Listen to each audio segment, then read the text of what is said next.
The storm hit the moment I crossed the county line. Sleet slammed against the windshield like someone throwing handfuls of gravel fast, sharp, and full of warning. My headlights cut thin tunnels through the dark, and the road ahead felt like it was pulling me back to a place that had buried me for 15 years. I never planned on returning. But then Brig called in the middle of the night, his voice broken, trembling like someone knocking on a box I'd locked shut for far too long. "Rowan, come home. Your mother isn't well." That was all he said. But for a man, sometimes one sentence is enough to turn your whole life around. Houses drifted through the storm like ghosts from another life, sagging porches, familiar window lights, the same steps where I used to sharpen my father's knives. But tonight everything felt unnaturally still, as if the entire town was holding its breath, waiting for something to crack open. The closer I got to Thatcher's Street, the tighter the wheel felt in my hands. It was as if the wind itself knew what I was about to see, and was trying to keep me from it. The radio faded into a soft static, no stations, no voices, just a low whisper that sounded more like a warning I didn't recognize yet.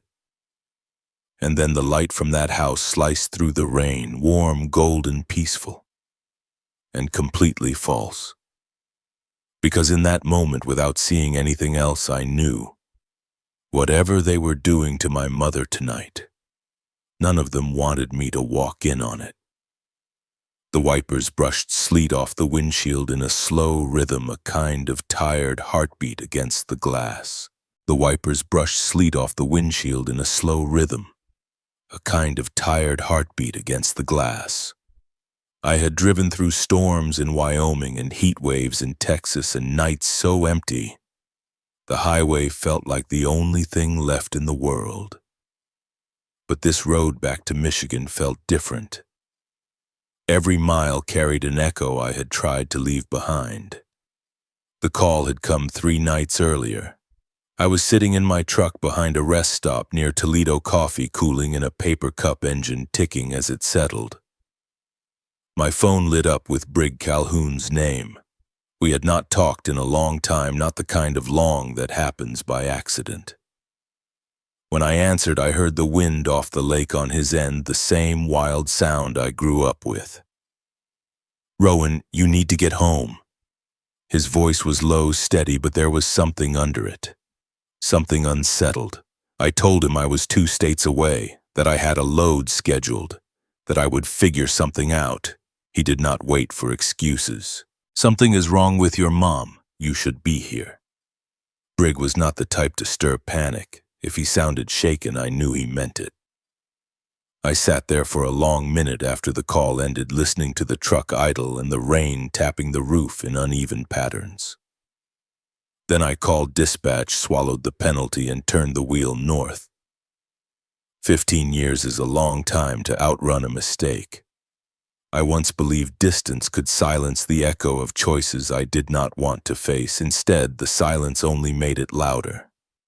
When I reached the outskirts of town, the sky had turned into a sheet of cold metal.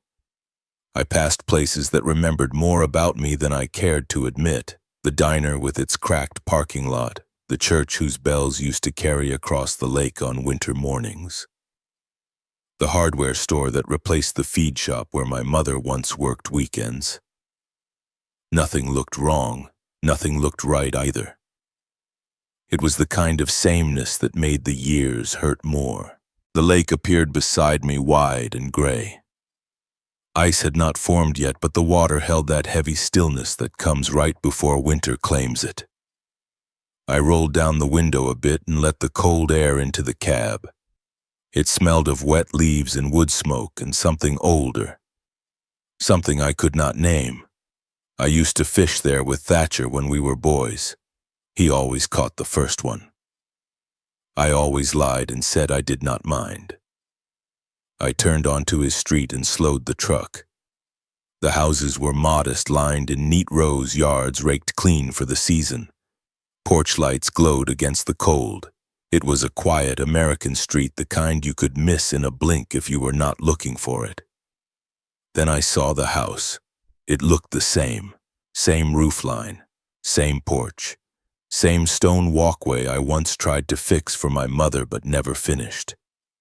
Yet something felt shifted, as if the house had been broken down and rebuilt from familiar pieces in the wrong shape. Warm light spilled through the kitchen window. A wreath hung on the door earlier in the season than it should have been. My mother liked to put up decorations before Thanksgiving. She said winter demanded its own warmth or it would swallow you whole. Seeing the wreath should have felt like her, but the warmth felt borrowed, as if the house was wearing someone else's coat. I parked at the curb and kept the engine running for a moment. My breath fogged the air as I stepped out. The cold hit hard and clean, the kind of cold that makes a man feel both present and unwelcome. I walked toward the porch boots, whispering over gravel. Every step felt heavier than the last. Halfway up the walk, I looked toward the window. Habit maybe, or fear. And I saw her. My mother was on her knees on the tile floor, a sponge in her hand, scrubbing in slow circle. Her hair was tied back with a rubber band, her shoulders small beneath an old sweatshirt. She moved with quiet care, the way someone does when they are trying hard not to be noticed.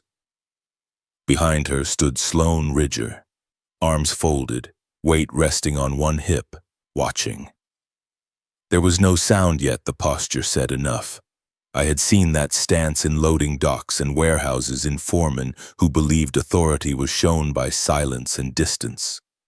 Sloane had that same look. It did not belong in a family kitchen. My mother flinched when my shadow passed the window. Sloane did not. She only turned her head a little, as if I were nothing more than a noise outside. My mother lowered her eyes and scrubbed faster. Then another face appeared. Keaton, 11 now, taller, older, but the same wide, thoughtful eyes.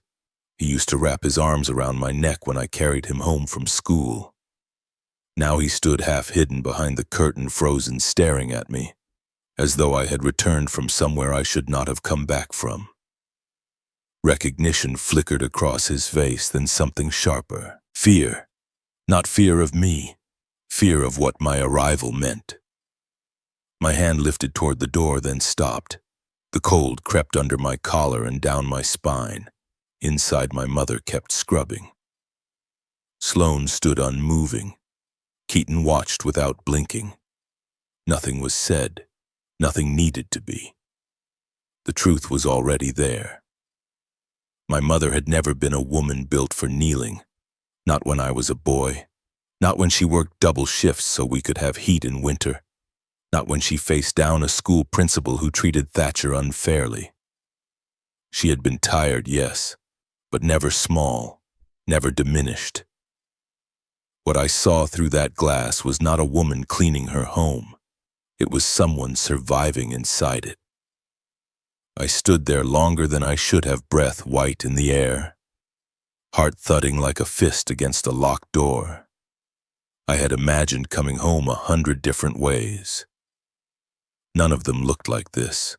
None of them had my mother on a kitchen floor in a house she once owned. Some truths wait for you. Others drag you back whether you are ready or not. I finally stepped onto the porch, reaching for the door, knowing the moment I crossed that threshold, nothing about my life would stay the same. And as my fingers touched the cold metal, one thought settled deep in my chest. I had not returned to a family. I had returned to a reckoning. The warmth from inside hit me first, a soft wave of scented air drifting out when the door opened. It should have felt like home, but instead it pressed against my chest in a way that made breathing a little harder. The house had changed, not in the walls or furniture, but in the way the space felt, like someone had rearranged the air itself. The living room lights were dim enough to feel cozy, bright enough to show every polished surface. The place looked staged, tidy in a way my family never lived. A blanket folded into a perfect square, a candle burning cleanly on the side table, family photos placed as accents rather than memories. I spotted one from the year I turned 20. My arm was around Thatcher. He looked hopeful in that picture. I wondered if he still remembered who he had been back then. Voices came from the kitchen, too smooth, too polite. When I stepped in, I saw a small cluster of guests at the island. They stopped talking as if someone had lifted a needle off a record. I caught Sloane's voice floating in the quiet that followed.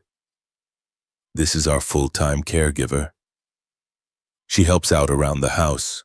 She stood near the stove, one hand resting lightly on the counter, posture straight. Her tone carried a calm authority, the kind that tells a room who belongs where. The word caregiver hovered in the air, foreign and cold. My mother stood by the sink pouring coffee into 3 white mugs. Her hands shook just enough for the liquid to ripple. She wiped the spill quickly with a towel, her shoulders rounding as if trying to not take up space. I said her name low and careful. "Mom." She turned slow, as if afraid the movement might draw more attention than she could manage. The smile she gave me was thin, stretched over exhaustion. A welcome shaped by duty, not comfort. "Rowan, you made it back." Her eyes flickered to mine for a brief moment before sliding away, not because she did not want to look at me, but because she was measuring the room, gauging what she was allowed to feel. Sloane shifted beside the island, nodding toward me, as if presenting something to her guests. "Everyone, this is Rowan, the oldest brother." "Just arrived." The older couple smiled politely. The younger man gave a greeting nod.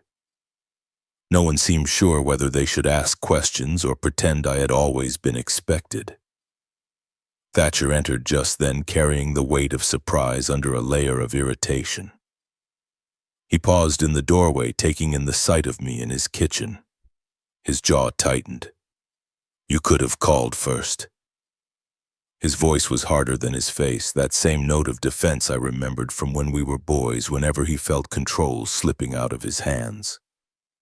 I answered quietly. "Briggs said I needed to come home. I came." His eyes darted to our mother, then back to me. He rubbed his palm along the back of his neck like a man trying to smooth away the tension rising under his skin. "She's fine," he said. "She has been staying with us. We take good care of her." My mother did not echo the reassurance. She just kept drying the same mug over and over, slow and careful, like the motion itself kept her steady. The guests drifted toward the living room at Sloane's gentle prompting.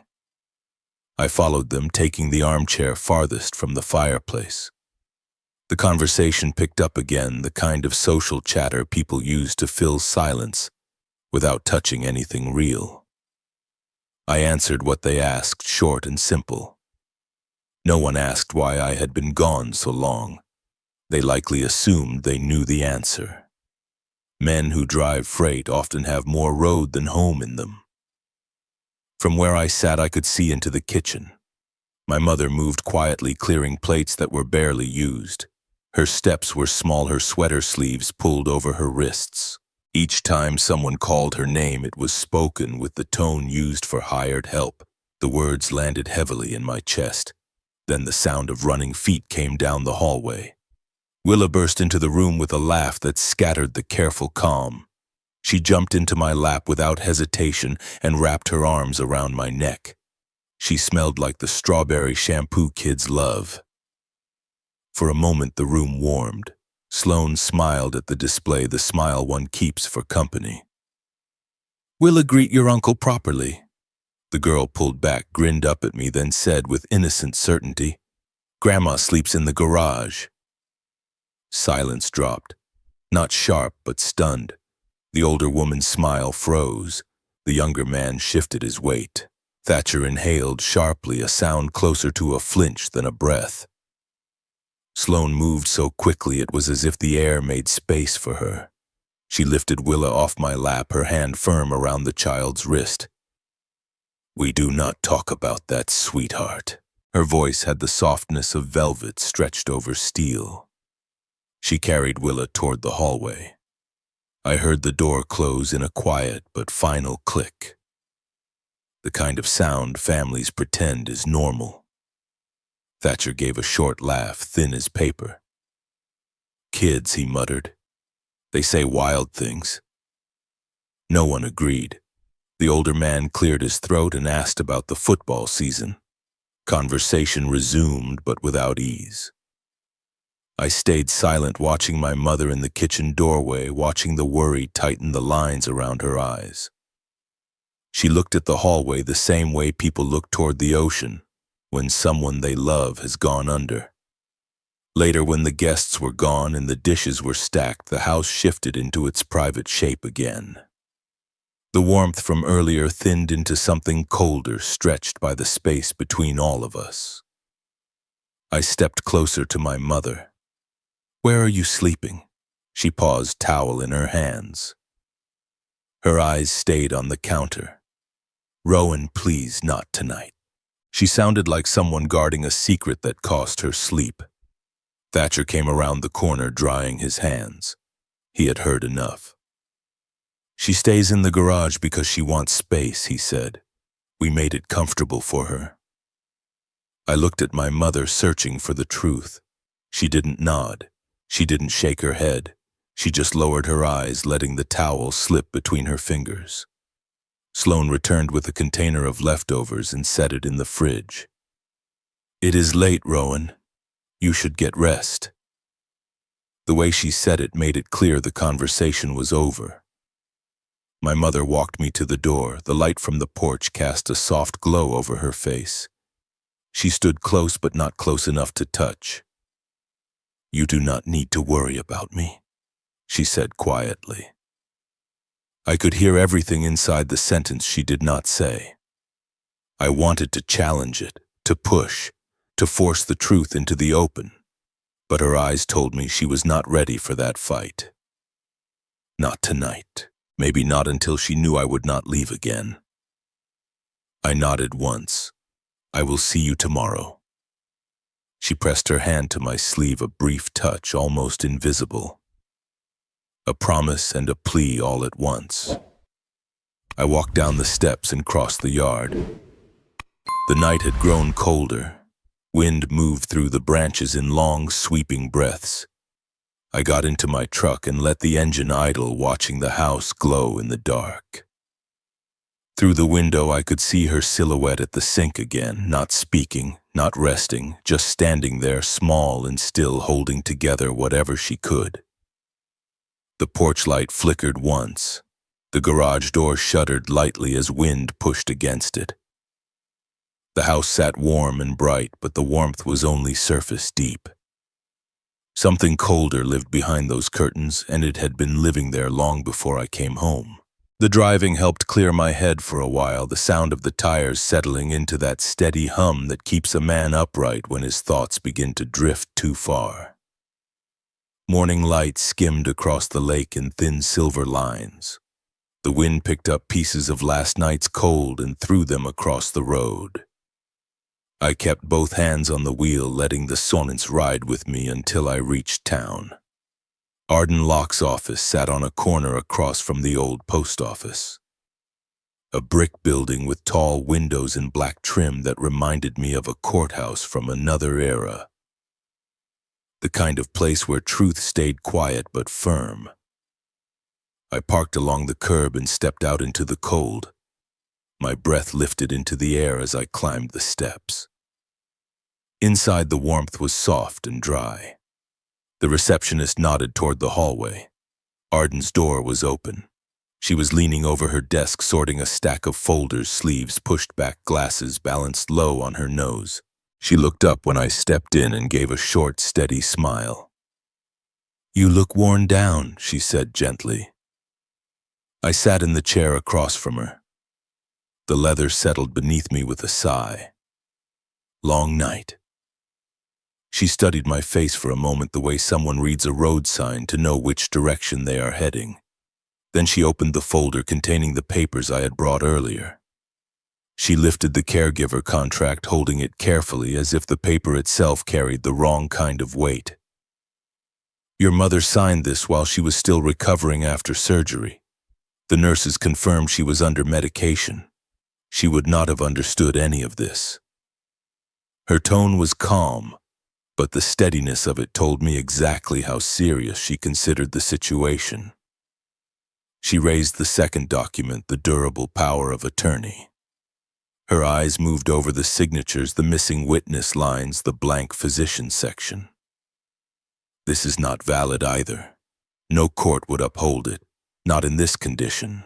The anger in me rose quietly, slow as water heating on a stove. Arden placed the documents on her desk and folded her hands.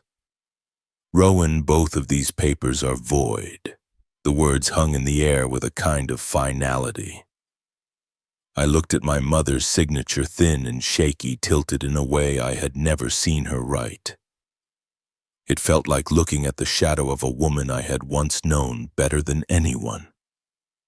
I reached into my jacket and set the envelope of bank statements on her desk. Arden opened it and began flipping through the pages. Her expression changed in small steps, each one sharper than the last. "These withdrawals," she said. "Every one of them done by your brother." She spread several pages out, tapping her finger lightly on the patterns of monthly transfers. "This is not oversight or confusion. It is control." I felt the heat rise in my chest, not wild anger, but a steady burn that had been waiting years for its name. "He told me he was helping her with bills," I said quietly. Arden looked at me, not unkind, but without turning away from the truth. He was helping himself. Her office grew quieter. The heater clicked on with a low sigh. A thin beam of light shifted across the framed certificates on the wall, casting reflections on the glass. "Tell me what you saw last night." I rubbed my palms together, the cold memory still on my skin. She was on her knees in the kitchen, cleaning. They called her the caregiver, not mother, not anything close. Arden closed her eyes for a breath, then opened them with sharp certainty. "Your mother is in a high-risk situation. She needs to be removed from that house, Rowan."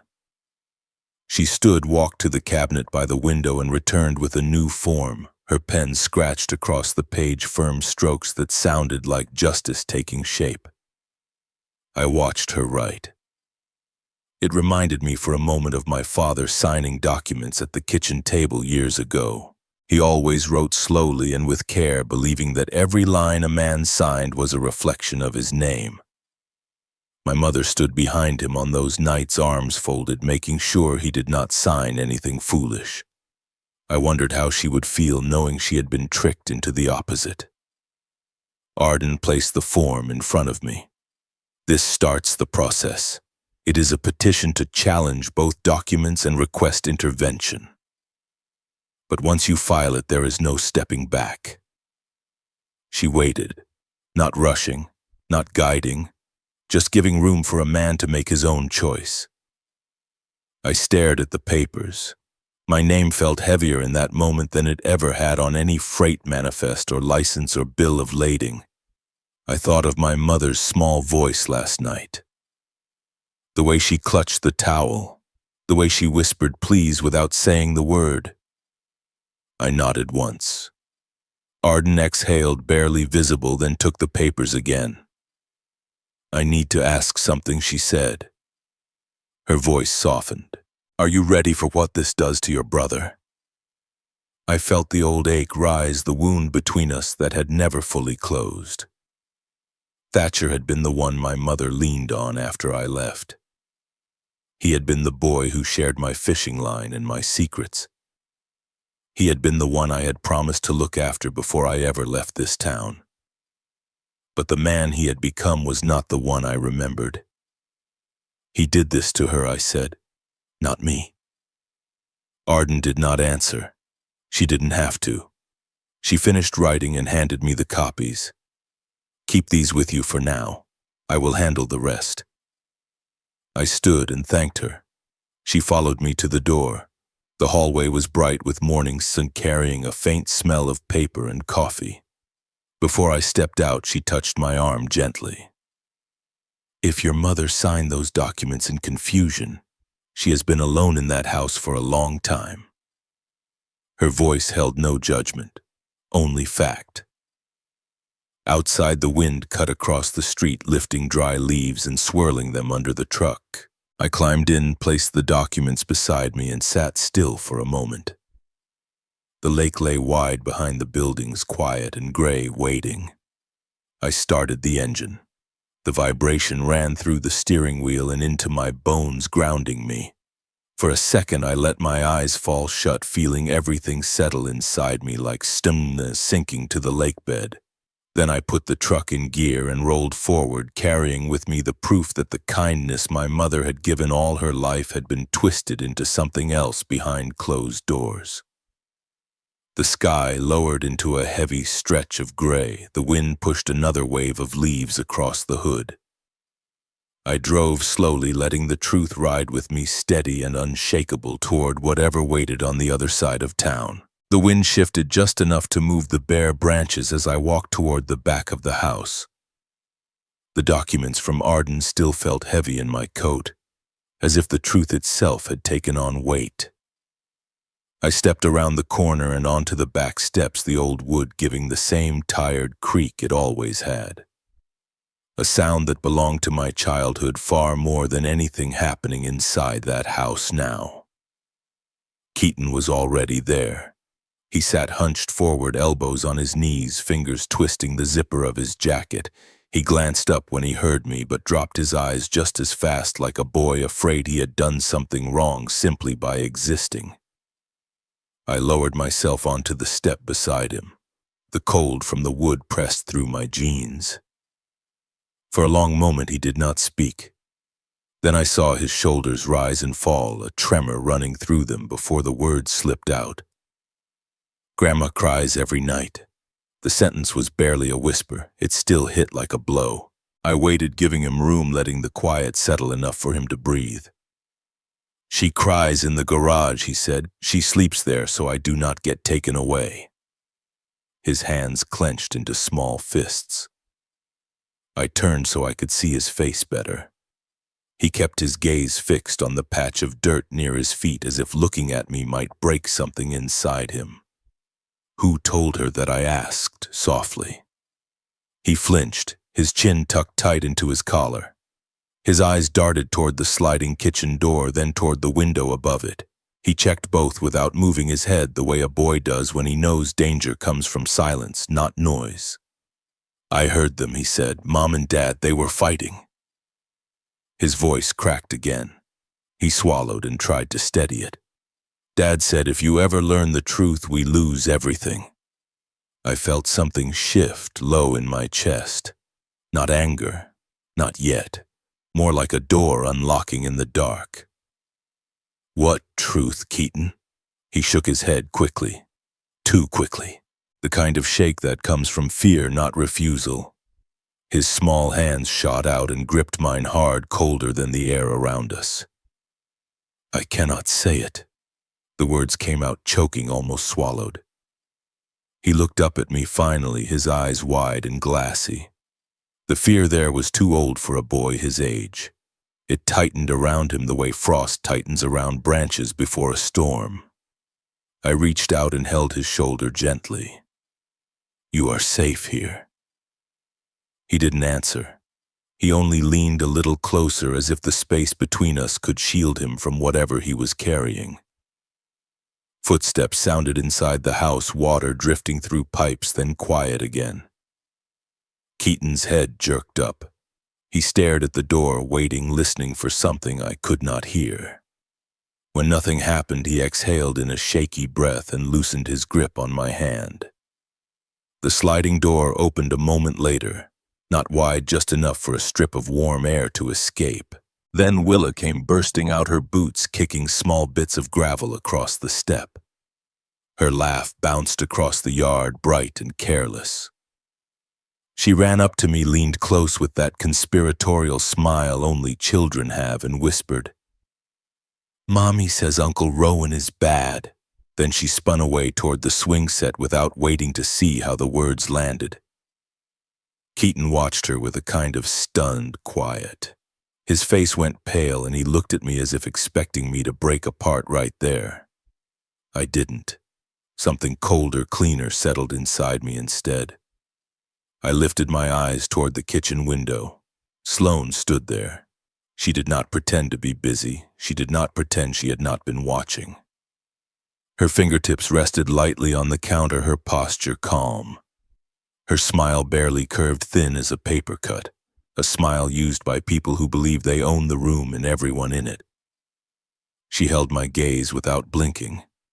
3 seconds, maybe 4, long enough to say everything she did not speak aloud. Long enough to tell me she knew exactly how this house worked. Then she turned and walked away, slipping into the shadows beyond the cabinets. The glass still reflected the sky, but the feeling she left behind lingered like a chill in the bones. Beside me, Keaton drew his knees in tighter. I could feel the tension in him as clearly as if it were my own. His breathing came shallow. I rested a hand between his shoulder blades, slow and steady. He let it stay there. He didn't speak again, but the silence he held felt like something ready to crack. We sat on the steps as the afternoon light thinned. The yard stretched quiet around us. The swing creaked under Willa's weight. A crow called from the fence. The garage door gave a soft shudder when the wind brushed against it, a sound too gentle for what it meant. After a while, Keaton stood. He hesitated as if wanting to say something more, then shook his head and slipped inside through the back door. I watched the curtain fall behind him. His small shape vanished into the house that had taken the warmth out of him. I stayed a moment longer. The air felt heavier. The whole yard held the kind of silence that comes when a secret presses against the walls of a home. When I finally rose to leave, I looked once more at the garage. Its door was shut tight, a single line of shadow underneath, where cold air seeped out. The light above it flickered once. A small, tired tremor. Then it steadied again, quiet and still, as if trying to hide what it had already shown me. The snow had thickened by the time I pulled away from the house. It drifted across the windshield in slow, silent sheets, and the world outside seemed to fold into a softer, darker shape. I drove without turning on the radio and without thinking much about where the road was taking me. My hands knew the turns better than my mind did. They carried me toward the lake the way they always had when I needed air that did not belong to anyone else. The lake appeared in the distance as a long, pale stretch of ice. The kind of winter surface that looks solid until the wind shifts and you hear the deep groan beneath it. Brig Calhoun's truck sat near the shoreline, hood open, his shoulders bent inside as if he were digging out a beating heart instead of a busted belt. A floodlight clipped to the hood cast a wide, dull glow across the frost. He did not look up when I approached. He only straightened slowly and wiped his hands on a rag until the cold turned the grease stiff. When he finally met my eyes, he studied me for a moment, the way men do when they are trying to decide whether to speak hard truth or let someone walk away from it. You left. They picked up the pieces. You are back now. So own it. His tone was flat but not unkind. It hit with the weight of someone who had known me before my mistakes grew roots. A long time ago, Brig had been the one who taught me how to fix a carburetor and how to keep my fists down in a bar even when someone deserved otherwise. Hearing his voice again felt like being pulled into a version of myself I almost forgot existed. I leaned against the truck. The cold metal pressed through my jacket and anchored me. We lit cigarettes, the flames flaring briefly in the wind. Smoke drifted sideways across the snow and disappeared into the dark. We stood there like two old fence posts, weathered and quiet, sharing air without needing many words. I told him about the papers Arden had reviewed, told him how my mother had signed them while still shaking from surgery, told him about 8 years of money I had sent home and how every dollar had vanished into Thatcher's account. And then I told him about Keaton, the fear in that boy's eyes, how he checked the windows before he spoke, how he flinched when he said Grandma cried every night. Brig listened without interrupting. The cigarette burned low between his fingers. He blew out a slow, steady breath that curled through the air like an old thought. Distance does not fix what you carry. It hardens it. He said it quietly, and I felt something inside me shift. I had always known it, but hearing it out loud brought the truth closer than I expected. He took a step toward the lake and looked out at the frozen water. The wind caught his jacket and pressed it flat against his back. If you are here to fix things, choose the road your mother can still lift her head on. The words landed deeper than I was prepared for. My throat tightened as I let them settle. It had been years since anyone had spoken to me with that kind of simplicity and weight. No accusations, no pity. Just the truth a man gives to another man when he knows the time for excuses is past. Brig flicked his cigarette into the snow and shoved his hands into his pockets. For a moment he looked older than I remembered, more worn around the edges. Life had not gone easy on him either. I saw the years between us in the lines around his eyes and the way his shoulders slumped slightly when he exhaled. You and I grew up here, Rowan. We know what family can do when fear runs the show, I nodded. The wind carried the faint crack of shifting ice across the lake. It sounded like something deep beneath the surface was warning us both. I need to know exactly how it happened, I said. How she ended up living out there like she is. Brig gave a small nod. He looked down at the snow for a long moment before meeting my eyes again. Then stay. Stay long enough to listen. Stay long enough to see what they tried to hide from you.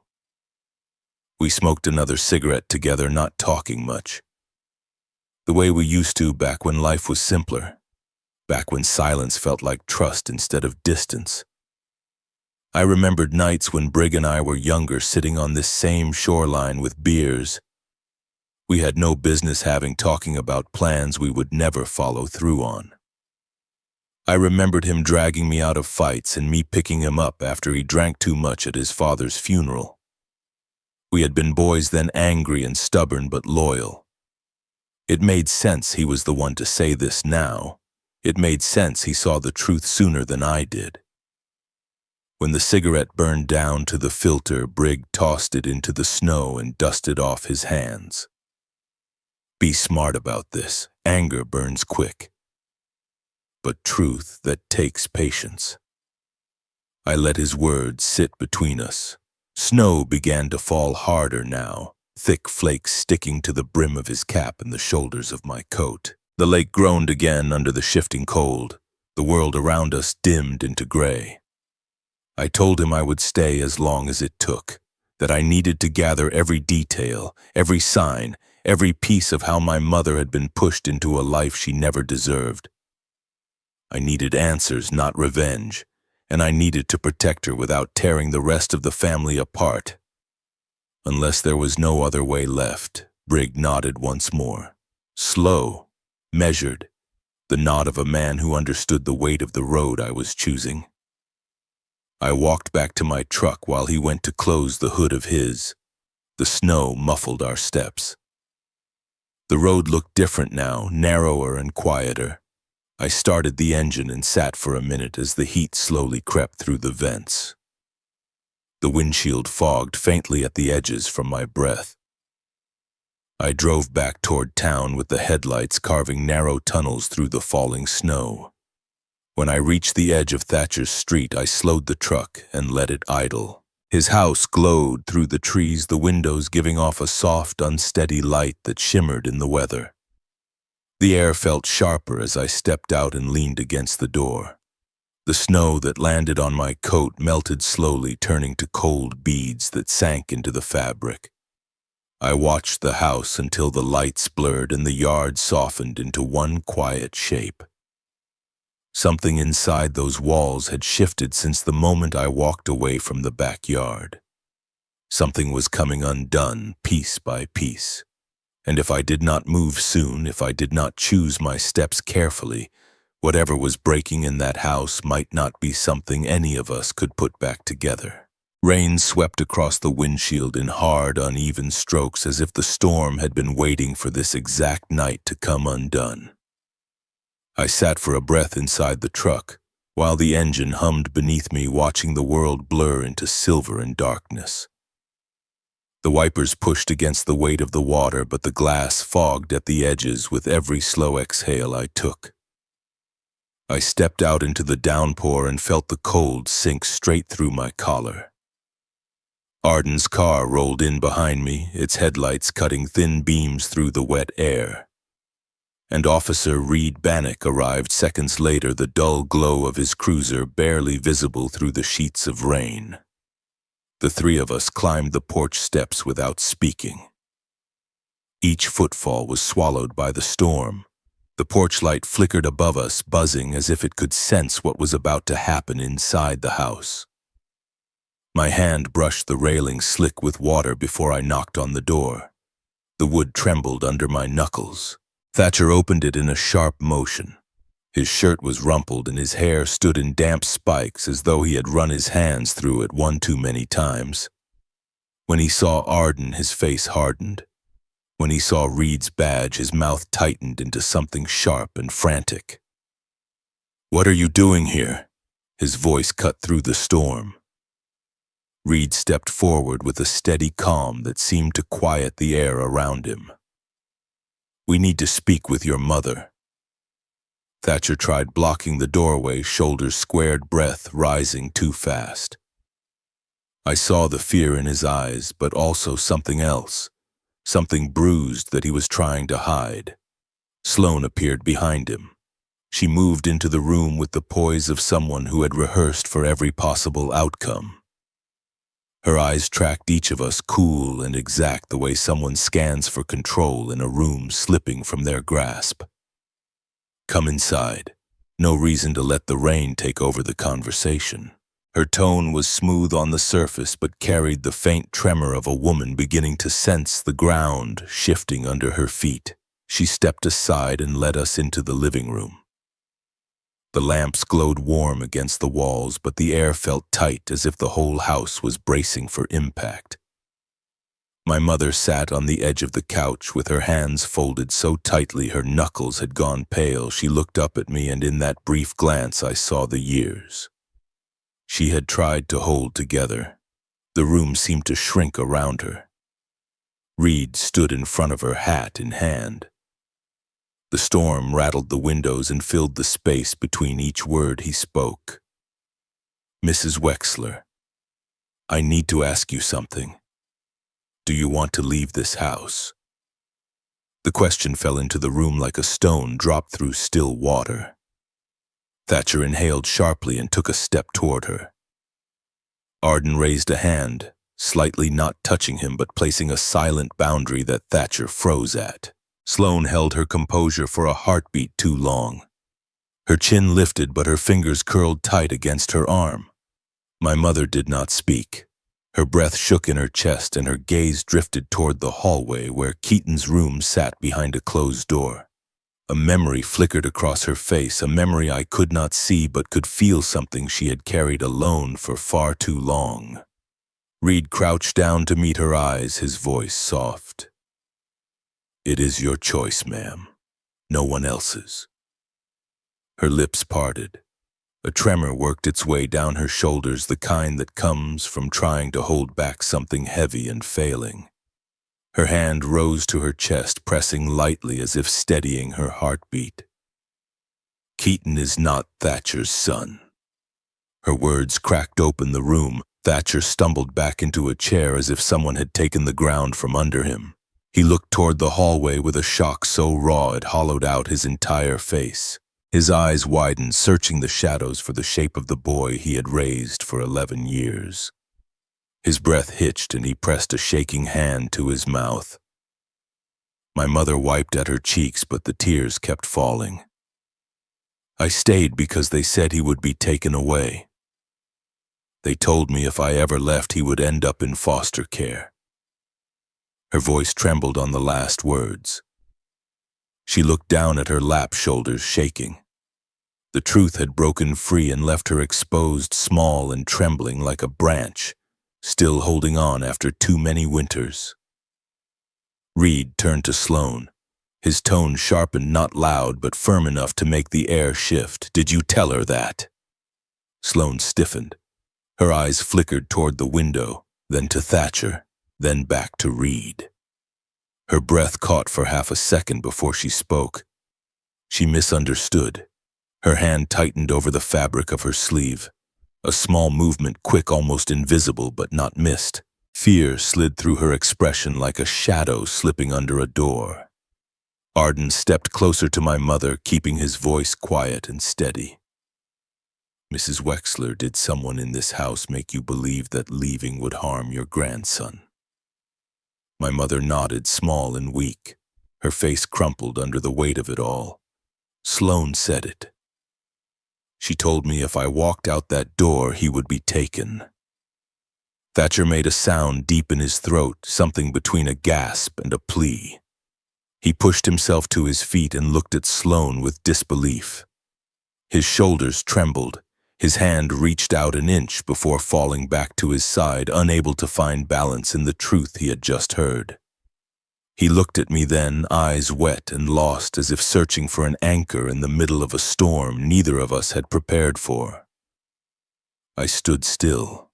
My heart pounded against my ribs, not from anger, but from something colder, something slow and exact. I thought about Keaton's quiet fear, about the way he checked the windows before speaking, about my mother scrubbing floors she once owned.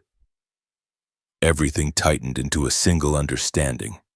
She had been trapped, not by guilt, not by debt, but by lies. The storm outside thundered above us, and the lights flickered. The sound rattled the picture frames on the wall. For a moment, all six of us stood suspended, caught between the life this family pretended to have and the truth breaking through its seams. Reed placed his hat back on his head. "Mrs. Wexler, you are free to leave whenever you wish. We will help you." My mother reached for me with unsteady fingers. When I stepped to her side, she held my hand with both of hers as if the last 15 years had been leading to this exact moment. The thunder rolled again, softer this time, almost tired. Thatcher sank back into the chair, hands covering his face, shoulders rising and falling in broken breaths. Sloane stood rigid beside the fireplace, staring at nothing, her entire frame tight enough to crack. Rain tapped against the windows in a gentler rhythm now. The kind that comes after the worst of the storm has already passed. But inside that living room, the worst had only just begun. Everything that held the Wexler family together had snapped in the span of a single truth, and the silence that followed felt like a door opening into a future none of us could walk through unchanged. The rain kept drifting across the cabin windows the morning after everything broke open. It was the kind of soft winter rain that came with a hush, as if the world was catching its breath after a storm. I stood by the sink, letting the water run over my hands a moment longer than needed, trying to steady the thoughts pushing through my mind. Arden had already filed the emergency petition, and the hearing had been set quicker than I expected. Everything was moving forward, yet my chest felt tight, as if something in me knew the hardest part was still ahead. When I drove back to Thatcher's house with Arden and the social worker, the sky hung low and dim. Elara Simmons stepped out of her car, a small woman in a gray coat, her posture quiet but firm. She walked straight toward the garage without waiting for anyone. I followed her, feeling the cold air bite the inside of my throat. The garage door creaked open and the smell of damp concrete and old oil drifted out. Her eyes moved slowly across the room, tracing the thin cot. the blanket folded too neatly, the single lamp with its weak yellow glow. She said nothing for a long moment. Then she closed her folder and wrote a short note. Her voice was calm when she spoke to me. This space cannot be where she lives. The relocation will be approved. Hearing it from someone with authority should have brought relief. But all I felt was a dull ache, like something inside me had been worn down over the years without me noticing. I nodded and stepped away to call my mother, telling her quietly that we were leaving tonight. She did not speak at first. I could hear her breath tremble on the other end. When she finally answered, her voice was small. "I will be ready." We waited until after sunset. The air was cold enough to sting the ears, but not yet cold enough to freeze the ground. The house was quiet when I pulled up, as if everyone inside was pretending to sleep. I walked in through the back door and found my mother standing near the kitchen counter. She wore her coat, already zipped, her hands pressed together in front of her as if she was bracing herself for something she could not name. She looked around the room one last time. Her eyes paused on the mug rack by the window, on the little wooden spoon she used to stir morning oatmeal, on the family photo that no longer had her name beneath it. She reached out and touched the edge of the counter, letting her fingertips rest there. Then she let her hand fall and whispered that she was ready. Keaton appeared next, carrying a backpack that looked too big for his narrow shoulders. He glanced at me, then at his grandmother, then at the hallway, as if expecting someone to stop us. When he spoke, his voice wavered. "Are we coming back?" I crouched to meet his eyes and told him he would be bush and he would not be alone. His small fingers clung to my sleeve while I helped him zip the bag. We stepped outside into the dark. The yard glistened with leftover rain, the porch light flickering softly. No one had tried to stop us. The silence felt strange, almost heavy. When I opened the truck door for my mother, she paused once more, turning back toward the house. Her face tightened, not with fear, but with a sadness that seemed to stretch decades behind her. Then she climbed in and shut the door gently, as if closing a chapter she had been trapped in for too long. The drive to the cabin was quiet. Keaton fell asleep against my arm, and my mother kept her gaze fixed on the passing trees. The lake cabin came into view after a long curve in the road, its porch light glowing softly through the mist. I had cleaned it earlier, lit the fireplace, set out blankets and pillows. When they stepped inside, the warmth met them like an embrace. The smell of burning wood and old cedar filled the air. My mother reached toward the stone mantel and brushed away a faint layer of dust, the gesture almost tender. This place had belonged to my father once, and something in her posture softened, as if she had been holding her breath for years. I tucked Keaton into the small bed near the window. He stirred, opened his eyes halfway, and whispered if my mother would be okay now. I told him yes and watched him drift back to sleep with his hand curled beneath his cheek. Outside, the rain had begun again, tapping lightly against the glass. I stepped onto the porch a moment later to catch my breath. The cold air felt sharper against my skin. I heard footsteps in the yard and turned to see Thatcher walking toward me. His jacket was soaked, his hair plastered to his forehead. He stopped at the foot of the steps as if afraid to come any closer. He spoke in a low, uneven voice. "Do not let him lose the only father he has ever known." I could hear the strain behind the words, the years of pride and mistakes weighing him down.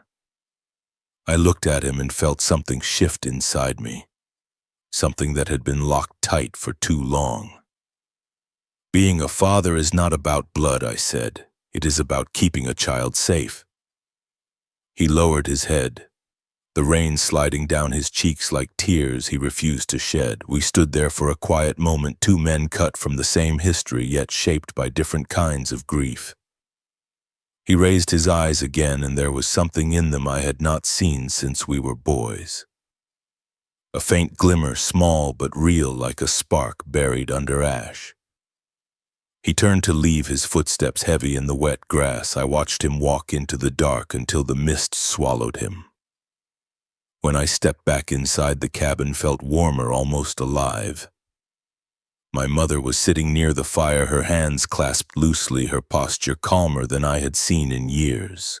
The flames flickered across her face, softening the worry lines that had carved themselves there. I sank into the chair across from her. Neither of us spoke. The only sound was the crackle of the fire and the gentle breathing of a child sleeping in the next room. The rain slid down the windows in thin lines, blurring the world outside. For the first time in a long while, the silence felt like something we could share without fear. It felt like the beginning of a life we still had a chance to repair. The quiet between us settled into the room long after the rain eased. By morning, the air felt softer, almost gentle, as if the night had taken some of the weight with it. I stepped outside before the sun fully rose.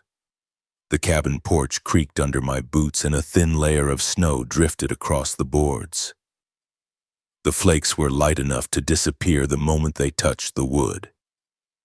The lake lay still under a pale stretch of sky, and for the first time in a long while I felt myself breathing without effort. Inside, the fire from the night before had burned down to soft embers. My mother moved quietly around the small kitchen, her steps unhurried in a way I had not seen for years. She paused in the doorway, wrapped in a thick sweater, watching the snow fall with a look that carried both relief and disbelief. Keaton ran past her with a burst of laughter that filled the room. His shoulders were free from the tension he used to carry, and he raced out onto the porch without glancing behind him for permission. I had placed my father's old table at the center of the main room the night before. The wood had darkened with time, and the scratches across its surface told stories we never finished. When my mother reached out to rest her hand on it, her eyes softened. She stood there, tracing one of the grooves with her thumb, and something in her posture eased, as if the table had reminded her she still belonged somewhere. Later that afternoon, the sky dimmed into a mellow gray. I was tightening a step on the porch when a car pulled into the drive. The engine knocked once before falling silent. Thatcher stepped out with cautious movements, as if unsure where he was allowed to stand.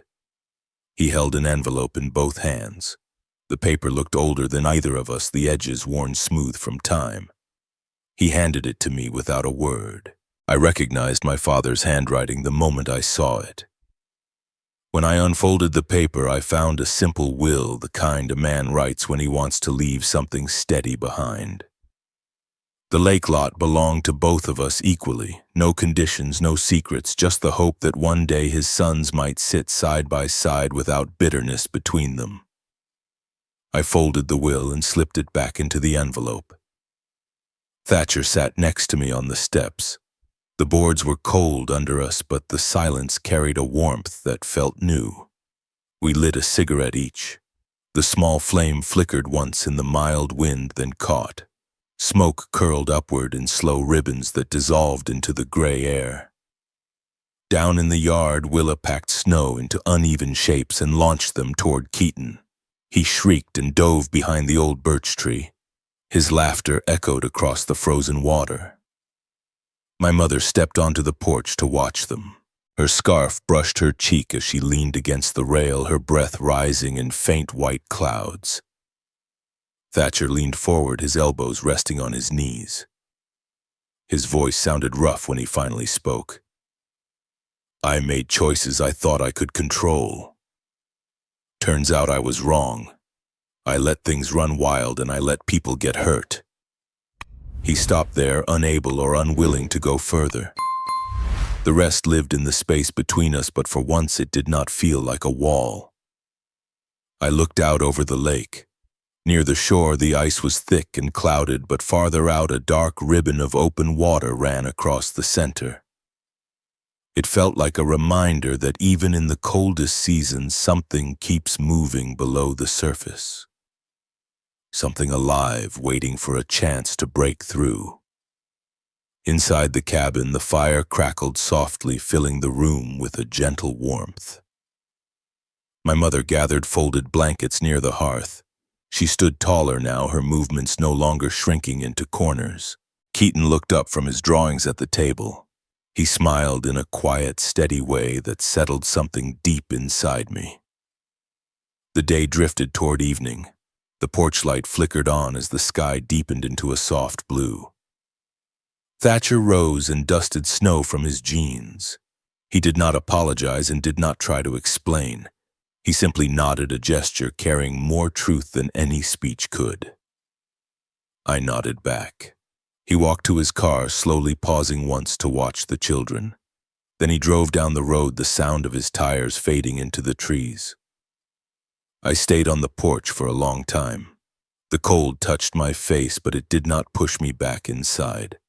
The cabin glowed behind me, warm and steady. The lake reflected a faint trace of twilight. Snow gathered in thin layers on the railing, each flake finding its place without rush. Inside, my mother hummed quietly while she folded the last blanket. Keaton curled up near the fire with a book he had found. The room felt like the start of something, not the end. I stepped back into the doorway and let the heat rise around me. The night outside thickened into silence. Somewhere in the distance, a single branch cracked under the weight of snow. The sound was small, but it carried through the stillness, like a reminder of life shifting into a new season. For the first time in years, I did not feel the need to run or rebuild myself. I felt only the gentleness of a beginning I had never expected settling quietly into place as the snow continued to fall.